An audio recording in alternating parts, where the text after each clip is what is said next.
তারা কি করেছে, কি করে না।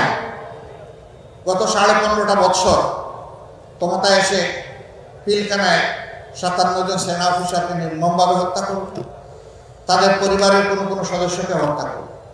এরপরে জামাতে ইসলামীকে তারা ধ্বংস করার জন্য নেতৃবৃন্দের মাথার উপরে তলোয়ার চালাল, শত শত নেতাকর্মীকে খুন করল।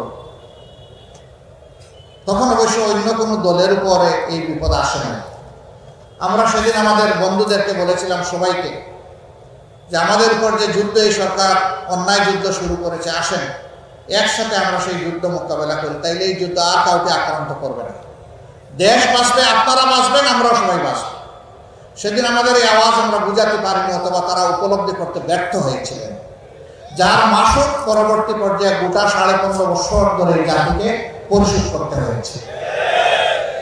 আমরা বলেছিলাম আমাদের মাথায় আঘাত করা হয়েছে, সবার মাথায় আঘাত করা হয়েছে, সময়ের ব্যবধানে তাই প্রমাণ হয়েছে। সম্মানিত ভাইয়েরা, এখান থেকে আমাদের শিক্ষা নেওয়া উচিত। আমাদের আলিম সমাজের উপর সরকার আক্রোশ নিয়েছে। 13 সালের 5ই মে শাপলা চত্বরে কি করা হয়েছে, কি নারকীয় হত্যাকাণ্ড চালানো হয়েছে আপনারা দেখেছেন। মানুষ কতটা বিকৃত হলে বলতে পারে সেদিন কেউ মরে নাই, সেখানে আলিমুল্লামার রং ছিটিয়ে দিয়েছে।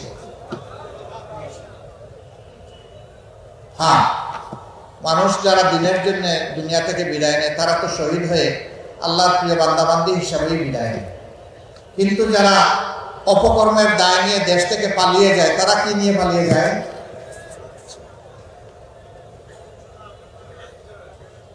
একটা মানুষের মৃত্যুর চাইতে এইভাবে অপমানের দায় স্বীকার করে পালিয়ে যাওয়া আরো নিকৃষ্ট।